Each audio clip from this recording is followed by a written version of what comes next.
Hey everybody, Peter Finch here and welcome down to a beautiful garden park today, and we're going to be looking at 5 putting drills. Now these drills are almost 100%, maybe 99.2% guaranteed to improve your putting. I'm also going to be using some training aids today. A lot of these you don't have to buy.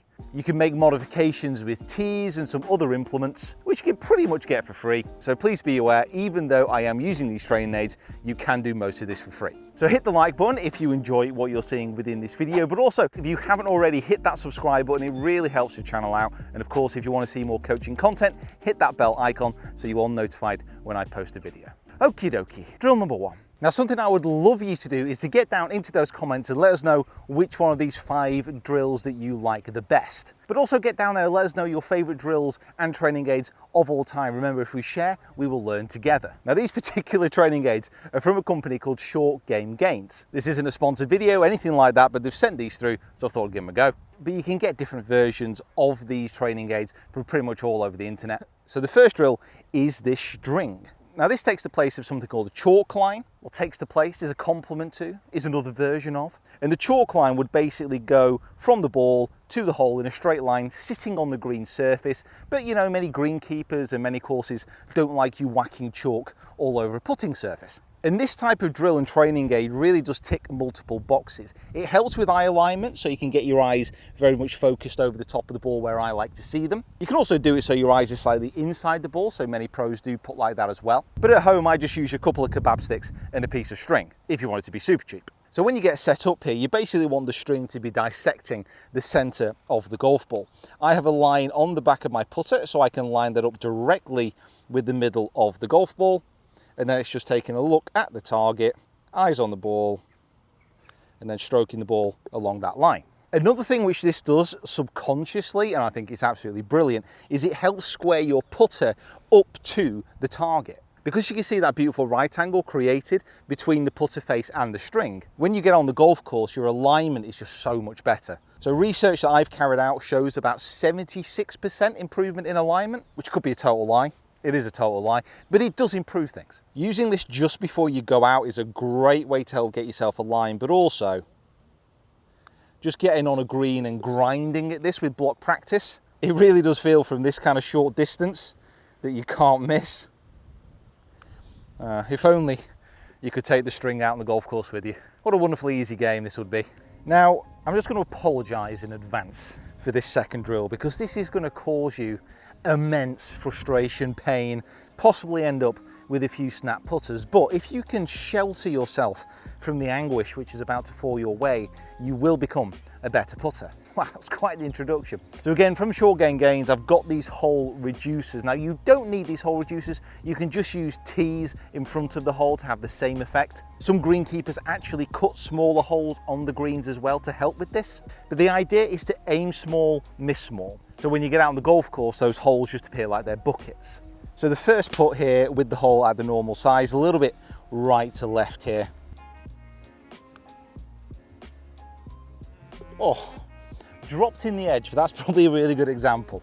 So I'm going to take that away. I'm going to pop the first hole reducer in. So this is reduce the overall size of the hole. The point of this is when you get out on the golf course, the hole all of a sudden becomes the size of a bucket because you've been practicing to a much smaller target. And pace and line control all of a sudden come into sharp focus. So this putt has to go in much more central. This can't lip in the very edge of the hole. Turn, turn, turn. Oh, gets in. And lastly, I mean, look at the size of it in comparison to the golf ball here. Here we go, dramatic music please. The hole here is tiny. Still this right to left, come on, center of the hole. Oh, yes. Let me just give you a quick example though of it kind of going past the edge and try and get one which will normally be going in.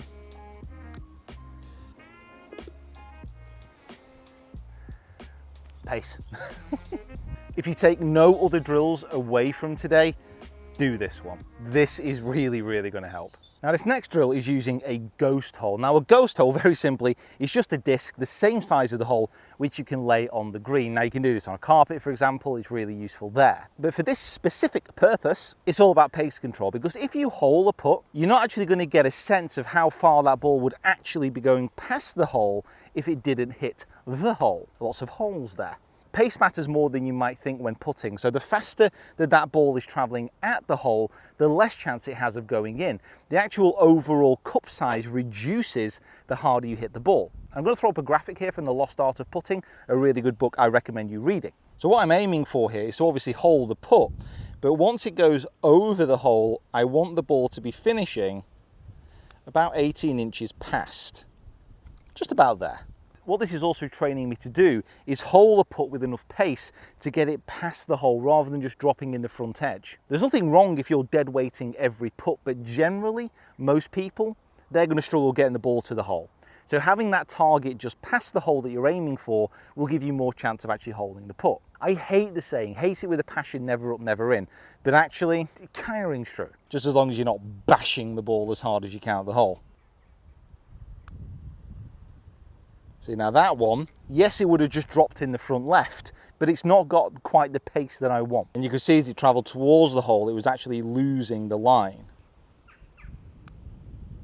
That is much more like it. So that one there, a little bit past, but actually I probably prefer that over the one that just dribbled in the front left. And of course you can use this over any length of putt. I chose a short putt because it was easier, and I'm filming, and yeah, that's about it really. So this is the fourth drill, and it's a little interlude. Now this is something that you've probably got in your house already, or that you can pick up from any good hardware store. I am talking about a tape measure. This is something which is subtly quite important. So when I'm coaching and I'm giving a short game lesson and we try and go through stats, for example, if my lessons keep stats, that's a whole other story anyway. But if I said to you, how long is a 6-foot putt? You might be like, well, it's, you know, pretty easy to figure out. I'm sorry, but no. So here's the example I'm going to use. So what I want you to do is have a little guess. How far do you think that putt is?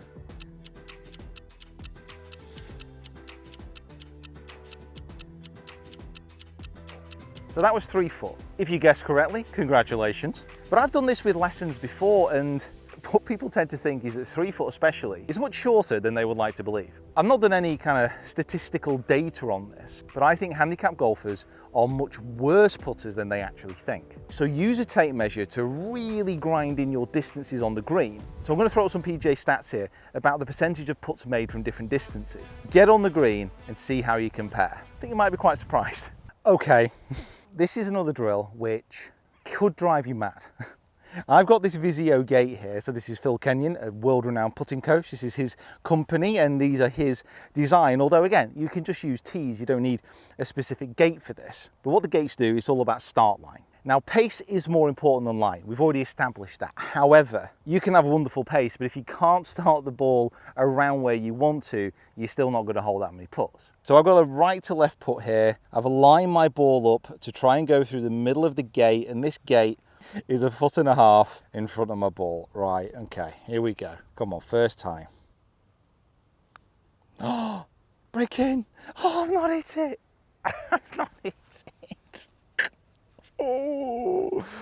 I always think this is quite a nerve-wracking thing.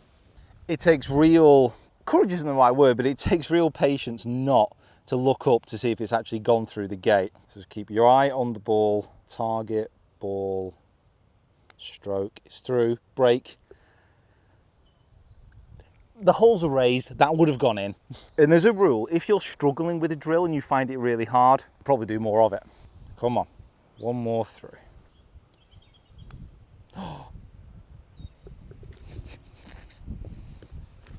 Okay everyone, just want to say a massive thank you for watching. Thank you to Carlin Park for letting me come down and use their wonderful facilities as well. Get down into the comments and let us know your favourite drill featured in this video. Save the link as well, because this is something that you could come back to. You can use this in block practice, you can use these in competitive practice as well. There's really no excuse in not improving. If you go onto a green, use these drills, and a lot of these you can use at home as well, and that is a big bonus. All right guys, thank you so much for watching. Go enjoy your golf, and we'll see you soon.